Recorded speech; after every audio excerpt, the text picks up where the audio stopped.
for Global Services at NYU. Jenny?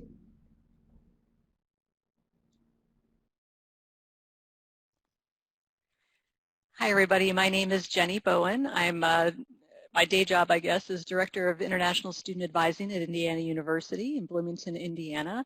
But I'm here today as the Content Chair for Orlando 2021, and I'm super excited to see some faces, well, I guess names rather, that I recognize in the chat.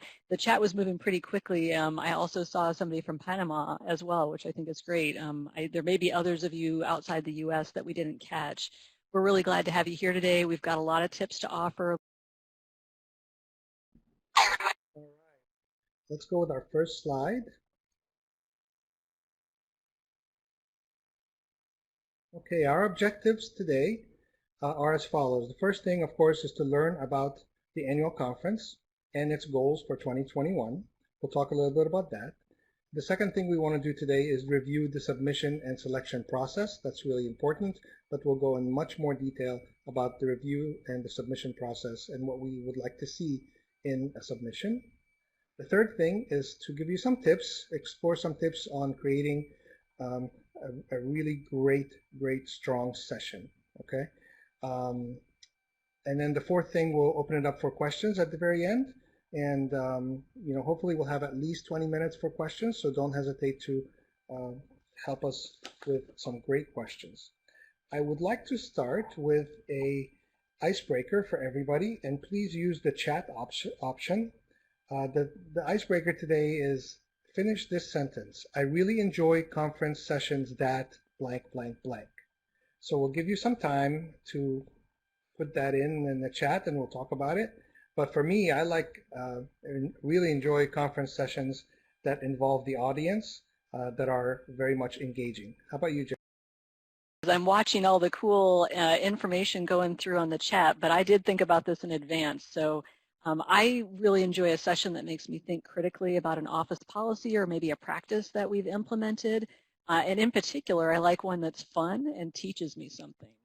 It looks like there's a lot of interest in audience engagement, and not to be too much of a spoiler alert giver, but that's something we are going to talk about here in a little bit.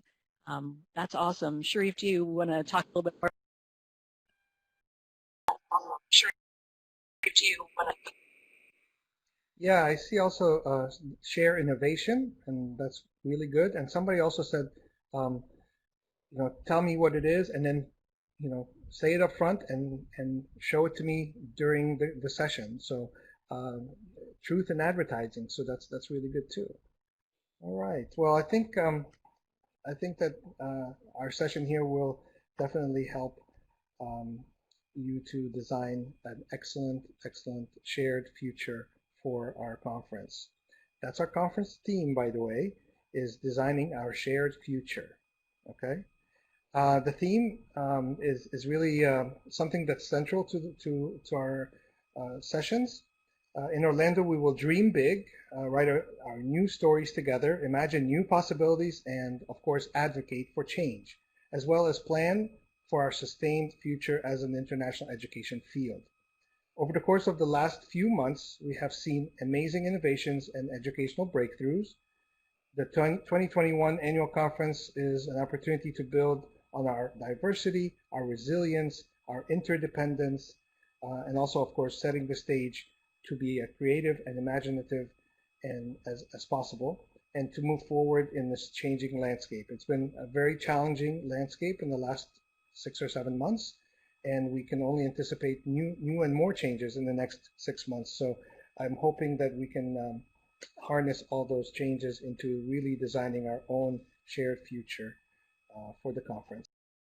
So what we want to talk to you a little bit about first to continue to set the stage are our content priorities. Each year, the annual conference committee picks a number of areas that we want to highlight as priorities for the coming year. The full list of the entire, it's a big document actually, lots of great ideas. The full list of all the content priorities can be found on the call for proposals, which are available on the website that you see on the URL on the screen.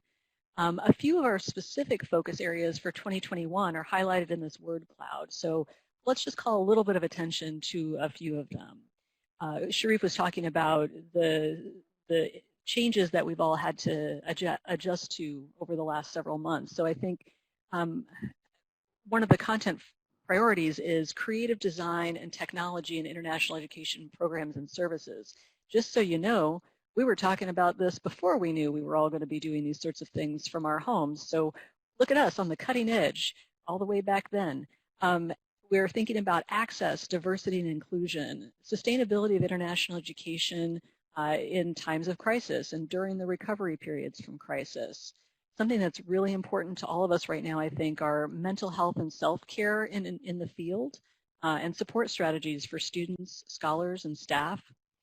International education in the context of climate change. And thinking about internationalization strategies at Hispanic service institutions and community and technical colleges.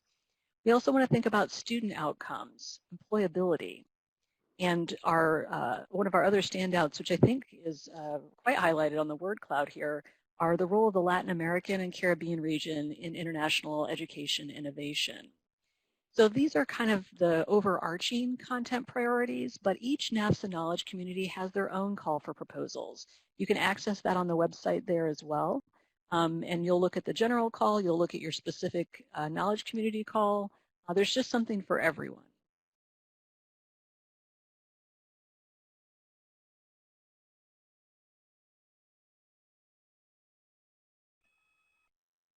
Excellent. So let's get even deeper into our proposals, the target audiences for your proposals. The call for proposals are divided by the knowledge communities. As you all know, NAFSA has 5 KCs, knowledge communities. For sessions and for workshops, you have to pick which knowledge community your submission applies to as part of your submission process, of course. Besides the NAFSA 5 KCs that we have, we also included shared interest as an option during the submission process. The shared interests, for example, are the ones that are more than 1 KC. So it could be education abroad, international education leadership, plus teaching and learning and scholarship, for example. This is what we call kind of the pan-NAFSA approach. So education abroad, of course, is the KC that focuses on the needs of education abroad professionals. International education leadership supports the senior international officers and other international educator leaders who provide the vision and that build the commitment to comprehensive internationalization. International enrollment management, IEM KC, addresses the need of professionals working in admissions, recruitment, and enrollment management folks. International students and scholar services, those are all for the inbound students, all the international students coming to the U.S. to study.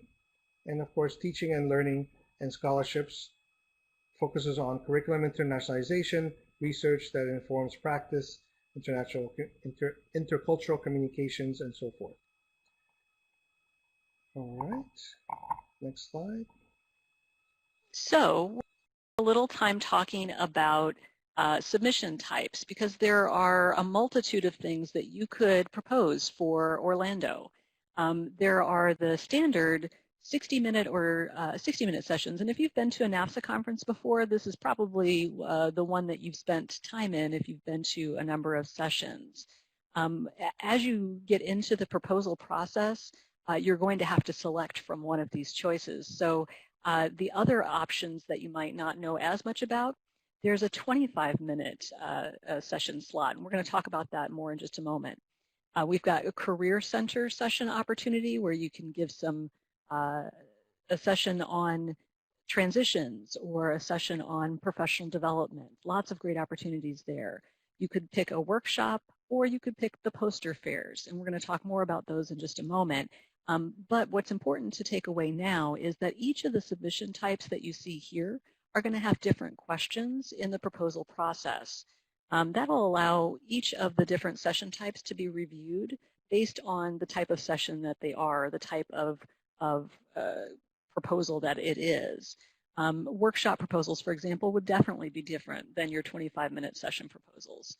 And so each of the submissions are going to be specific to the type that you are wanting to submit. So if you end up submitting a 25-minute session and a poster fair proposal, then you'll notice that it looks a little bit different. And you can submit multiple of these. We'll now talk a little bit about the different types of sessions in greater detail. So let's talk about what the difference is between the 60 and the 25-minute.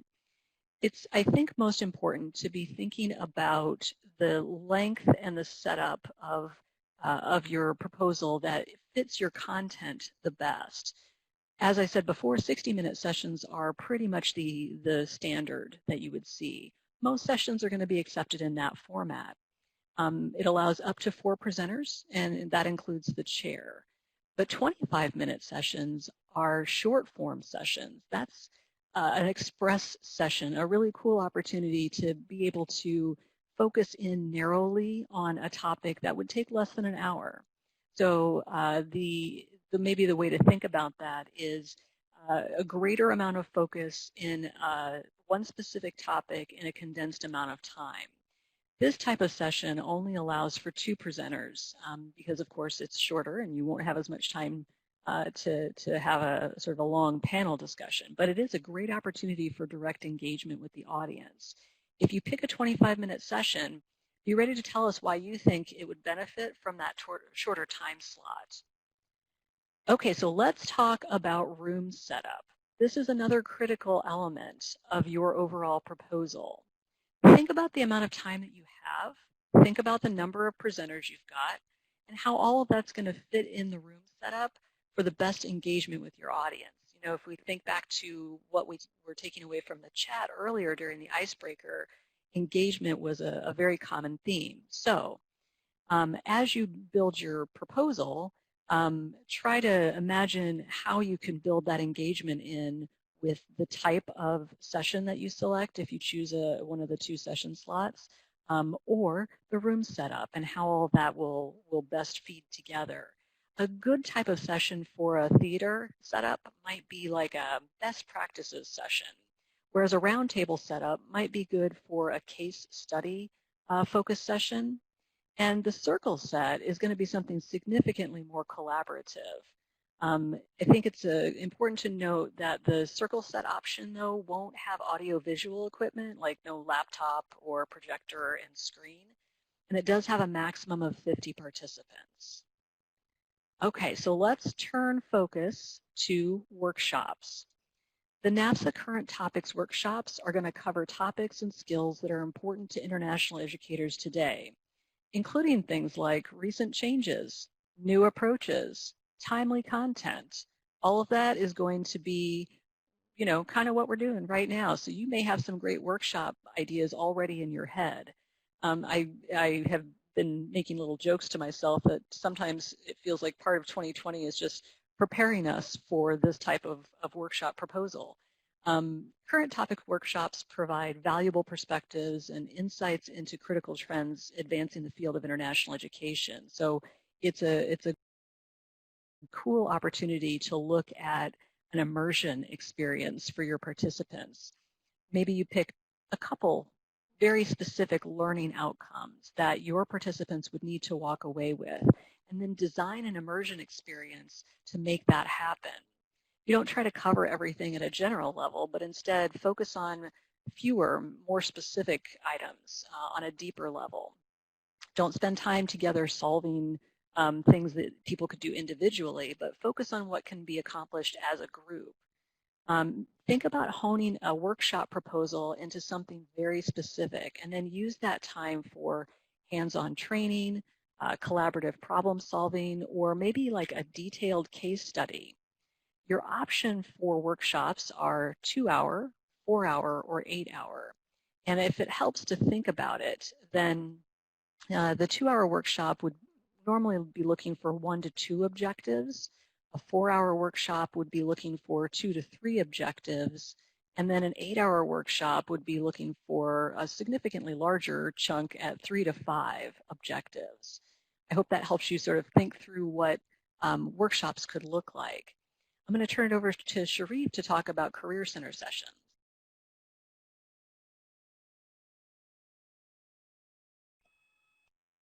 Thanks, Jenny. Career Center is actually going to be probably a very important part of the NAFSA conference next year. I've heard of a lot of changes in universities and international offices and so forth. So I think this is going to be a great asset to the conference, the Career Center sessions. NAFSA's Career Center provides education, support, networking, of course, and engagement to international educators during all phases of their careers. Career Center sessions are an important opportunity to share best practices and career advice.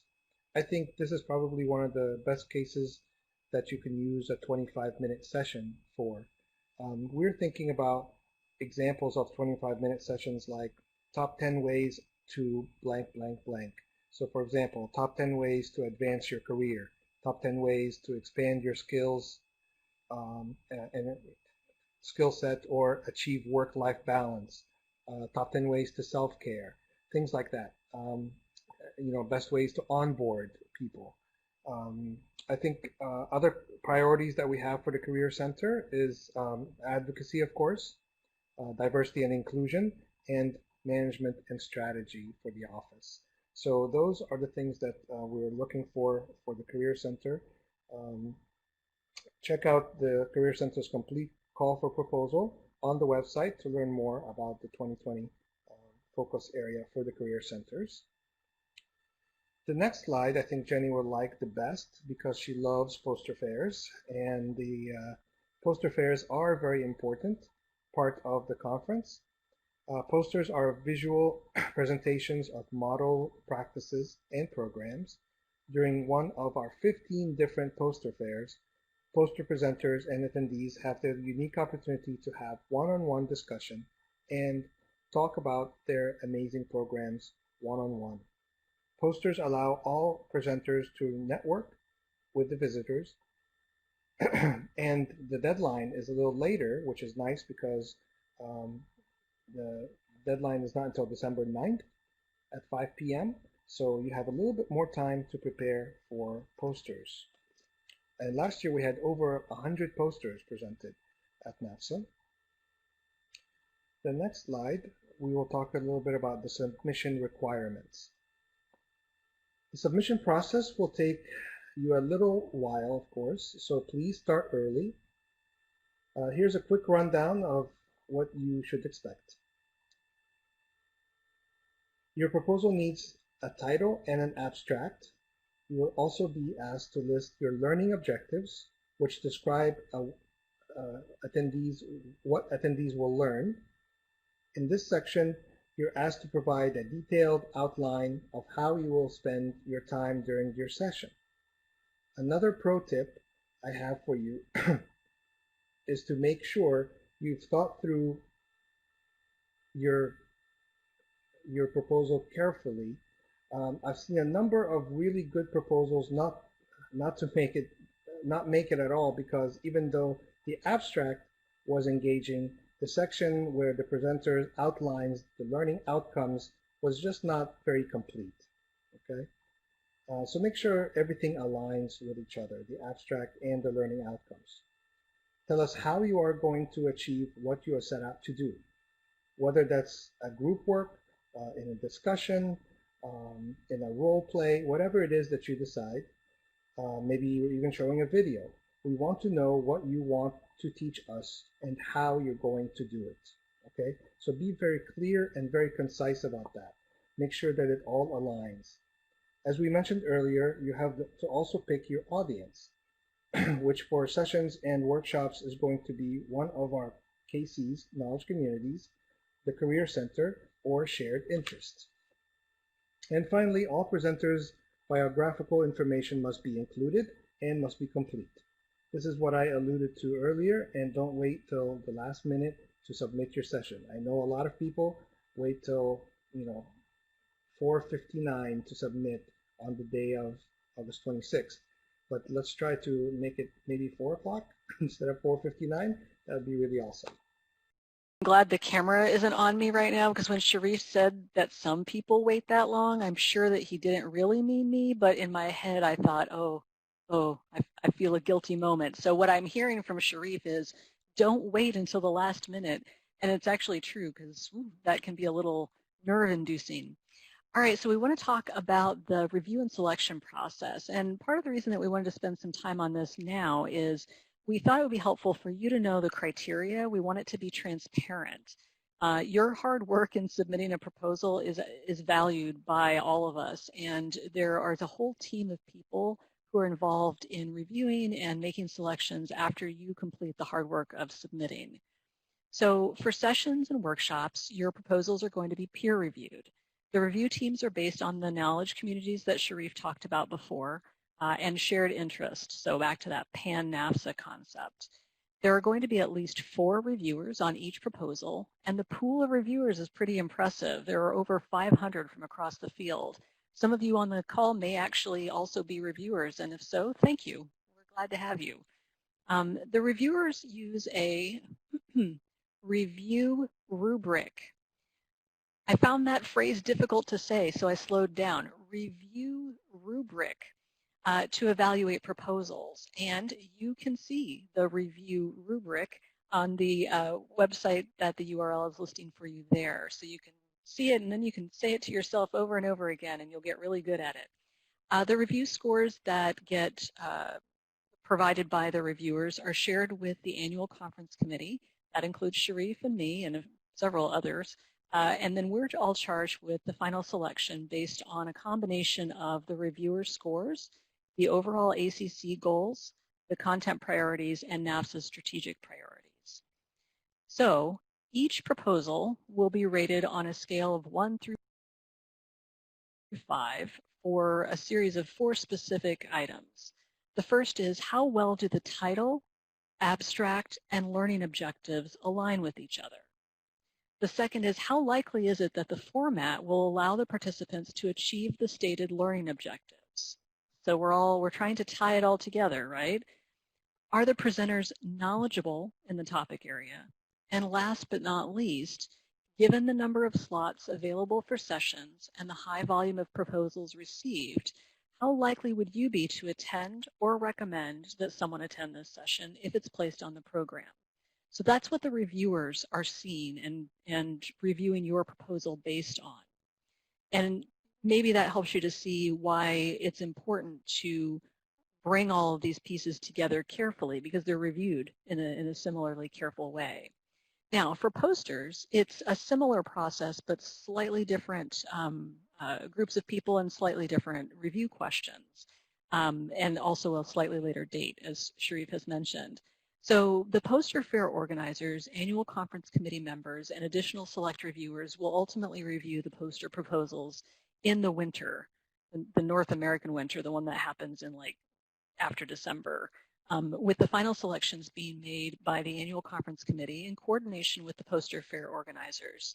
Each poster proposal will also be rated on a scale of 1 to 5 for appropriateness of topic for the poster format, importance of the topic to the audience, and then meeting the NAFSA non-commercial policy. So as you can see, there are a number of different elements that go all together.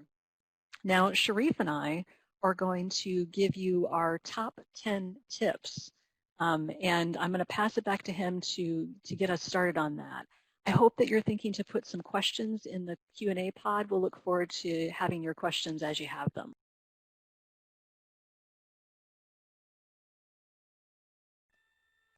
All right, this is the last part that we're doing before your questions. So we have 10 tips, but I want to tell you that 36% of the proposals that are submitted are accepted. So that's a great acceptance rate, 36%.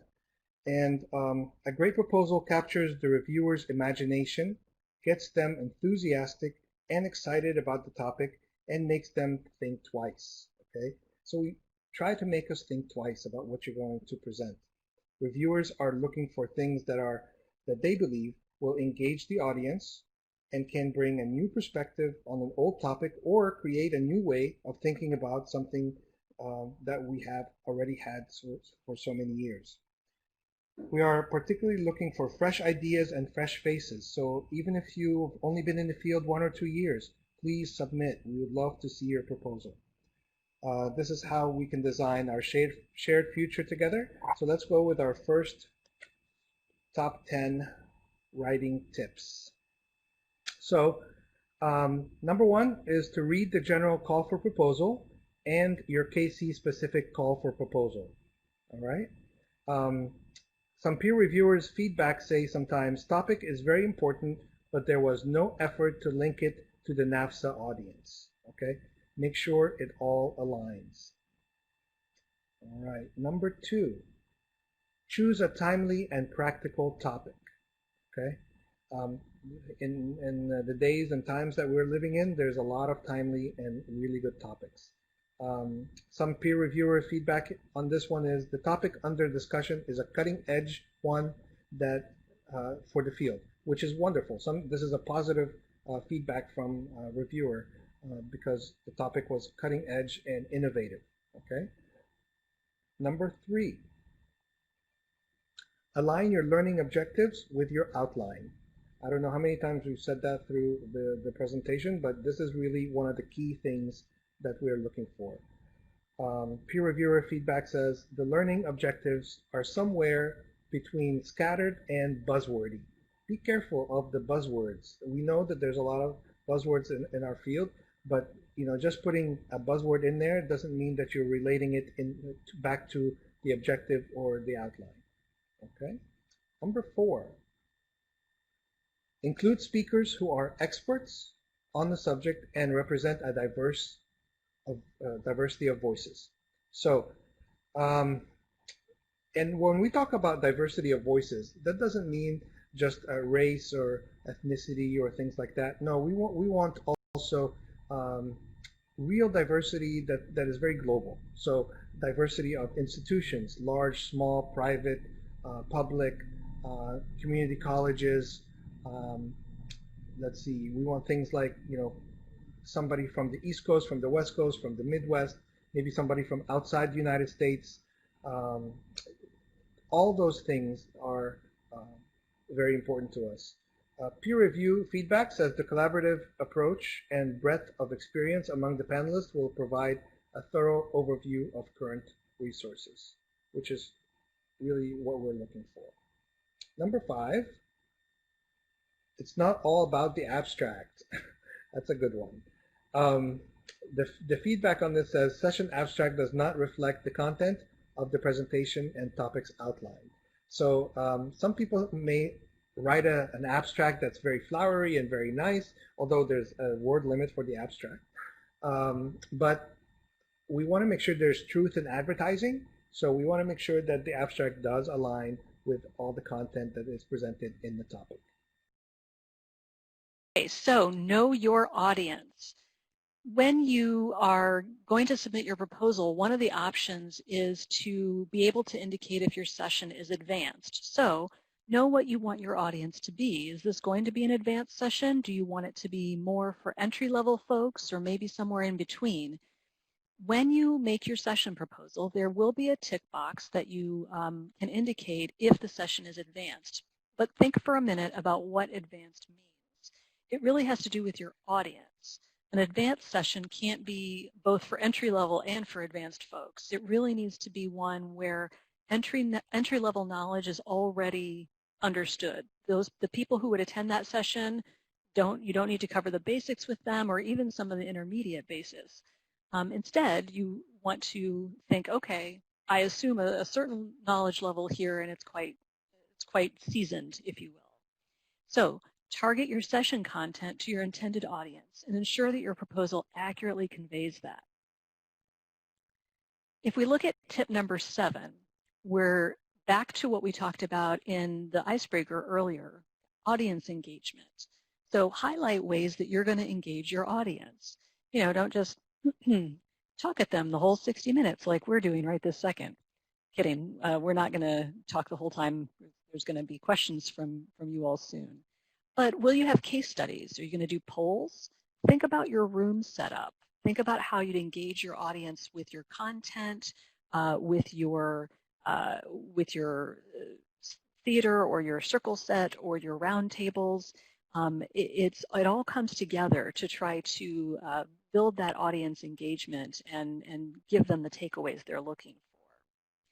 So number 8 is Again, making that connection. So this time we're looking at a connection between your topic and the conference theme. So as Sharif talked about earlier, this year's theme is Designing Our Shared Future. This does not mean that your title needs to be Designing a Shared Future in International Education or something like that. Just putting your title in as something that's associated with the theme isn't going to be a strong connection. Instead, think about how you can weave it through the whole submission, right? Like have it be part of your content. So find that balance. The theme doesn't need to be in the title, but sure it can be, or it could be in the learning objectives, or the abstract, or the overall content of your proposal. How are you implementing the theme throughout the various aspects of your proposal? Number 9. In case you didn't catch this earlier, this is a little theme that we've got running. Here's the idea that we remind you again not to wait until August 26th to submit your proposal. Don't wait until then. Give your panelists ample time to compile all the necessary elements of your submission and to log in and complete their tasks. As the proposer of a session, you get to fill in all of the important pieces. Hopefully you're working in conjunction with the rest of your team, but even if you do all of the work to upload the information into the system, your co-presenters will still need to log in, fill out a bio page, and complete a couple of other tasks. So give them the time to be able to do that. And drum roll for our last tip, get a second set of eyes. Writing a proposal takes effort, and you may have put a lot of effort into it. And at that point, at the end where you're like, I'm ready to submit, you may be too close to it to see if everything lines up. So take a step back. Get some feedback from someone in your network, or a friend, or an office mate. You may have an office mate in your work from home environment. Make sure your proposal makes sense to others. And you know what's interesting? People want to help. So having a second set of eyes, asking somebody for a little assistance, I think people enjoy being asked to participate and help you out. So use that network. Make sure that something that you're excited about makes sense to others. We don't want you to wait till the last minute. We don't want you to have put a lot of effort in and then be scrambling because maybe it doesn't read right. Get a second set of eyes, borrow a friend. Make your proposal the best that it can possibly be. So that's our top 10 list. Back to you, Sharif.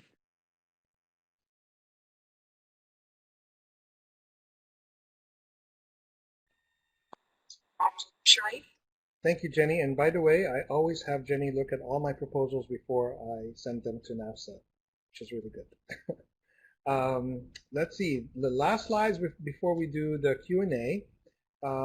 Key dates and resources. Please look on the NAFSA website, nafsa.org/proposals, for all the information that we have here today and other very important information about submission. Reminder, August 26, 2020 at 5 p.m. Eastern Time is the session and workshop submissions deadline. And the deadline for the posters is December 9th, 2020 at 5 p.m. Eastern Time. Finding co-presenters is crucial. We'd love to see diverse co-presenters. So you can look on Network NAFSA. You can look on TLS presenters matching form. See the link in the chat that we're putting right now. We will notify everyone of the session and the workshop proposals in November for the acceptance and in February for the posters.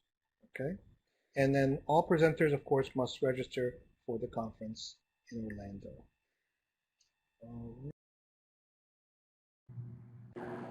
All right, thanks everyone. This is Christina McCoy again with NAFSA. I'm just gonna send it back to Jenny and Sharif here. I've got a number of questions here at the bottom that we're gonna scroll through. Thank you so much. You've still got time if you want to put your question in at the bottom. So this is actually a really good one. You know, one of the tips that we gave was to avoid buzzwords, right? If someone has a question about what we mean So when we say access, diversity, and inclusion, are we talking about students with special needs? What does that really mean, and how can we define that more clearly for someone who might propose under that theme?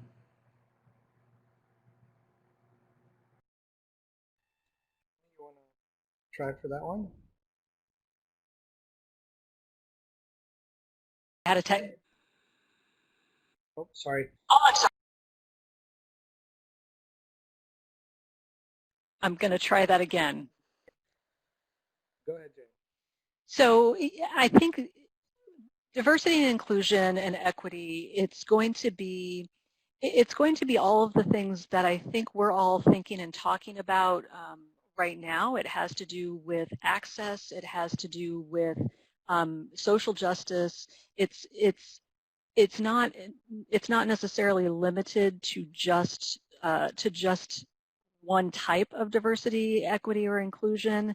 And so sure, yes, students or scholars with special needs, supporting them in the best way possible so that they can have the best international education experience, all of that is going to be critical to ensuring that we're being open and accessible to everyone.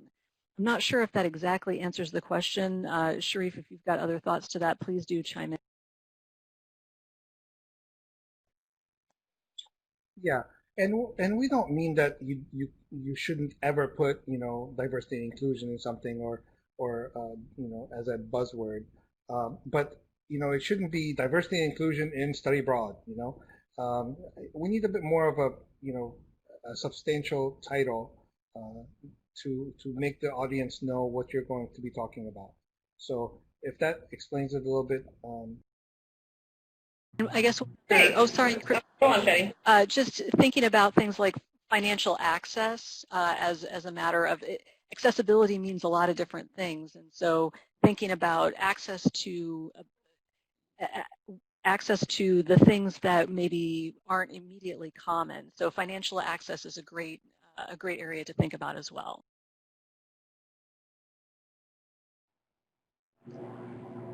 Okay, so the next question, I'm actually really glad someone asked it. So, the content focus areas this year, we were talking about shining a light on Latin America and the Caribbean and trying to bring more international approaches. So when it comes to these approaches that might come to our proposals inbox from a different context than the United States, so, there might be concepts that can't be directly translated into English, cultural components that don't have to do with the United States focus. Can you talk to us about sort of the ways that international presenters can pitch their session and workshop and poster proposals in a way that maybe the reviewers, we can make sure that they will understand it, and how we can craft these proposals to have a winning proposal that doesn't just touch on the United States?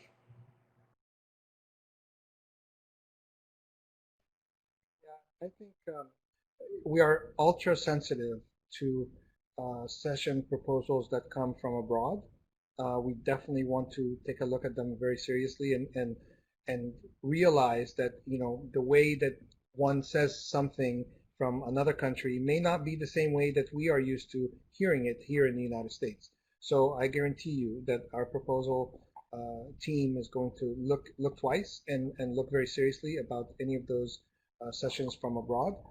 Because we definitely want our diverse voices from abroad to be heard. So we are very happy to look at those sessions and know that we are making a special effort to making sure that things are aligned correctly and that we know what you probably mean by the proposal. And if not, we'll contact you and say, okay, this proposal. We're looking at this. Is this what you meant? We can definitely do that.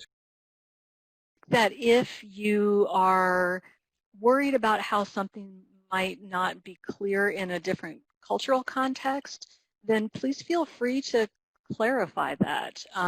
But at the same time, hopefully all of the folks who are reviewing are coming into it with the mindset of being international educators and aware of that different context. The expectation of the annual conference committee is not that everything needs to have a U.S.-centric view. So we will be glad to see your proposal that would bring a different perspective.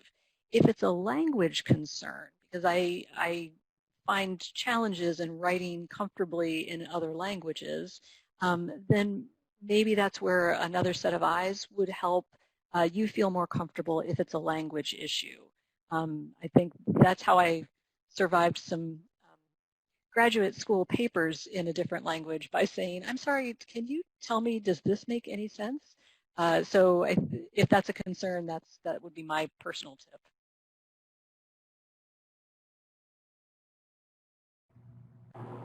Thanks. Yeah, I appreciate that very much. I know that that's a goal for the next conference. So good to think about that. And just rest assured that we do train the reviewers in thinking about some of those implicit biases. And so I don't, we don't want that to be an obstacle for people to even submit at all. So, okay, the next question is one that I think is probably on a number of people's minds here, which is if we submitted a proposal for 2020 in St. Louis and it was accepted, but as most of us probably know on this call, the 2020 conference was canceled due to COVID-19. Do we need to submit our proposal again for 2021, or will that carry over for Orlando automatically?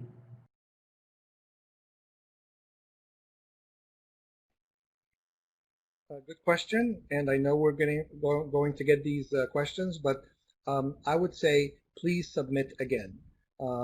Sessions are not going to be automatically upped for the next year, so it's a different year, it's a different conference, it's a different city, it's a different theme. So please resubmit your session, and if it was accepted once, we hope that it will get accepted again.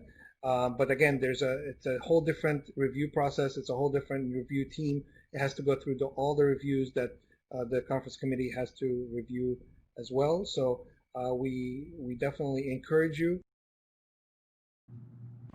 Thanks, Sharif. Yeah, appreciate that very much. And that's the case for posters, workshops, sessions, no matter the proposal type, right?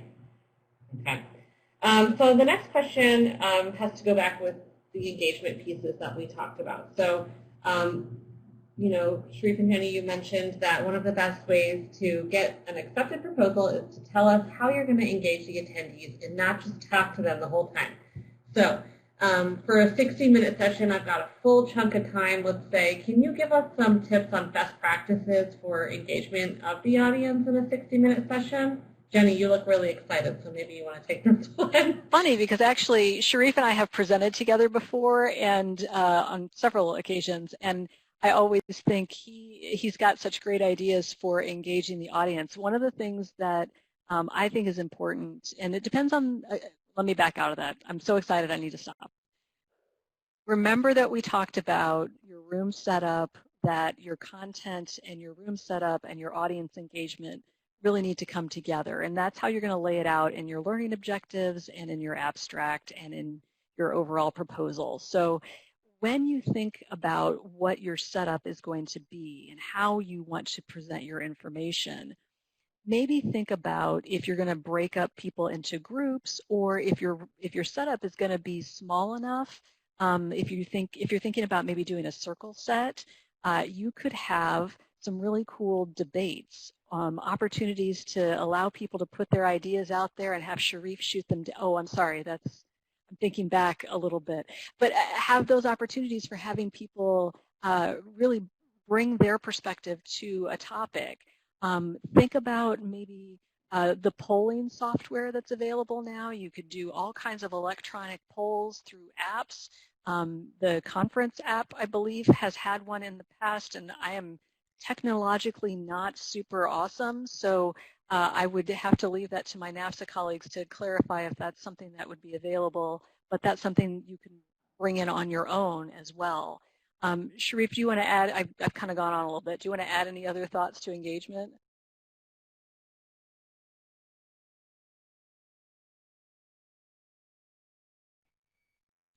Jenny, I think you're completely correct. I wouldn't be afraid to get people moving in the room. I wouldn't be afraid to, after you speak and you present a little bit, maybe 15, 20 minutes, maybe have a 5-minute question and answer thing that you're actually engaging with the audience. I find the best way to also engage is to ask them what's your best practices. What did you do on your campus? Because a lot of times as presenters, we learn just as much from the people in the audience than they learn from us. So I think it's a great opportunity for everybody in the room to learn. So don't be afraid. So I've got two questions that have to do with what happens if I don't get accepted. So I'm wondering, we've only got 9 minutes left, so I'm hoping we can kind of address these at once. So if I don't get accepted, is it possible, A, to get feedback as to what I could have done differently to get accepted for a future year, because I do want to present at NAFSA eventually, and B, if my presentation, let's say I submit for a session and it's not accepted, will it automatically be considered for a poster, for example? So what happens if I'm rejected is, I guess, the overarching question here. Rejected is a strong word. Remember that there are a lot of proposals that we're hoping to get, and lots of proposals doesn't mean that you were rejected. It just means that it maybe didn't fit in the right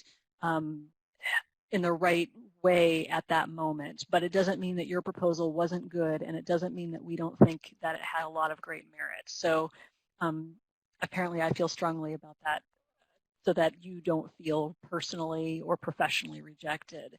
If you get if you are not asked to present and have your session accepted or your workshop accepted, yes, you can get feedback. What you can do is email the NAFSA proposals at nafsa.org, and then it will get routed to the appropriate person, and you will hear back from that person or from more than one person. Thanks, Shana, for putting that in the chat there. We are able to give you feedback and would be glad to do so. As to the question of whether or not posters are automatically something, if you are not accepted for a session or a workshop, do you automatically go into a poster queue? No, but remember that the poster fair deadline is also a little bit later, but it's going to be close. So if you have an idea about a poster topic that you would like to put forward for one of the fairs, maybe go ahead and start building that anyway, and have that ready to go, or consider submitting that idea as well. But it's not an automatic. It doesn't go from, oh, I didn't get that accepted and now I'm automatically considered. But we'd love to have your poster fair proposal.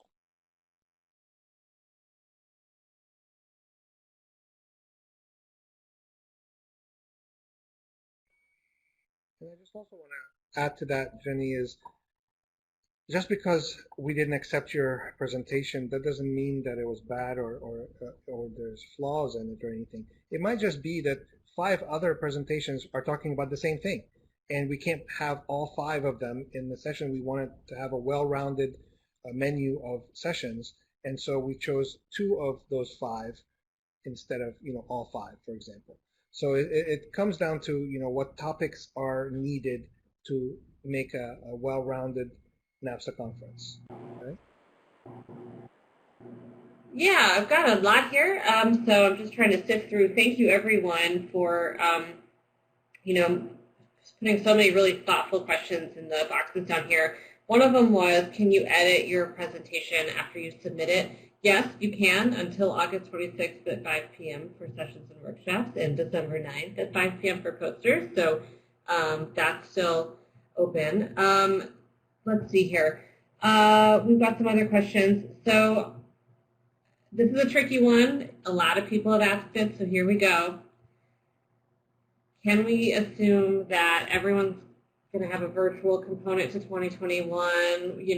I've got a travel restriction at my university, but I do want to participate in this professional development event. So can you talk to me about where NAFSA is at with this and how I should be conceiving of that as I propose?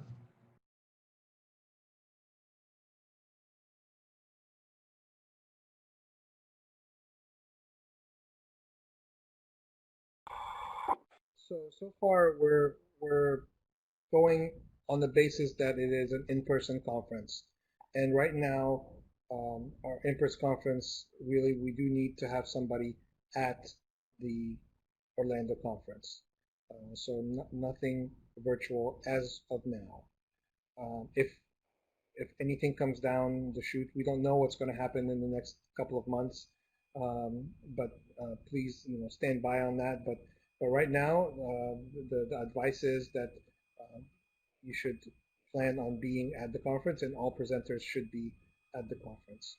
Jenny wanted to say something. Apparently, I'm still in high school, and I needed to raise my hand. I do just want to say that there are some, and I don't know what availability of these types of things are out there now for May 2021, but be sure to look at professional development grants at your institution, look within your region, consider whether or not there are those opportunities available.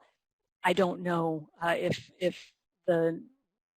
those kinds of budgets are going to be available from the places that they have historically been available, but do consider that there may be some other resources out there, and maybe consider exploring those now as you are trying to make decisions about what will work for you.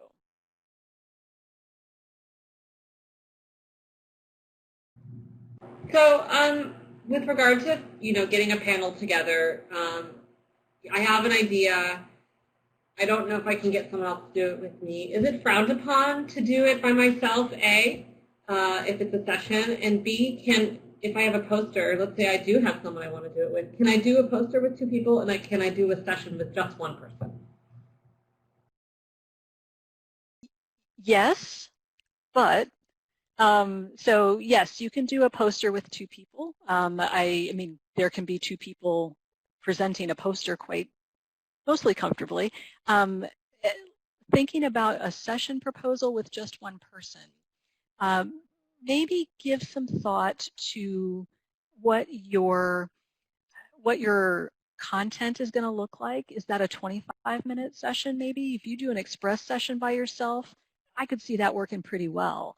But a 60-minute session where it's just you in a theater-style room sharing your great thoughts might be quite engaging, but that's going to be a little bit of a struggle. 60 minutes for 1 person to share an idea is tough. What I did hear in part of that question, though, is how the heck do I find people to help and be part of that? And one of the cool things about, at least in my experience, one of the cool things about being involved with a NAFSA conference is the networking and the number of people that you get to meet. And so, Sharif, can you share your favorite tip on how you can find somebody to present with? What if you don't know anybody?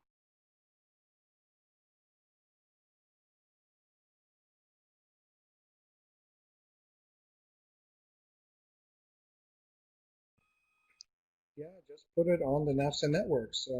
Any of the KC networks, I see a lot of call for proposal. Put your idea out there and say, hey, anybody interested or have the expertise in this topic?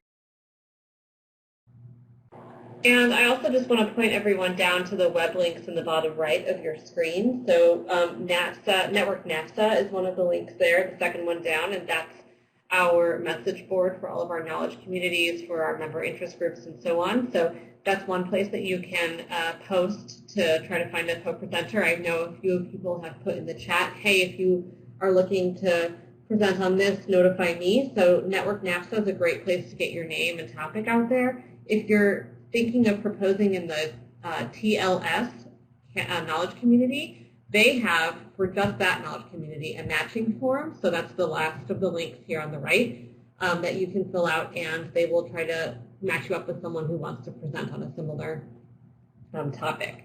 So without further ado, it is time to wrap this up. I know that there were plenty of questions we didn't get to. I'm really thankful for everyone's time today. If you have a burning question that you just didn't get answered and it's going to stand in the way of you submitting your proposal, please do reach out to the NAFSA team.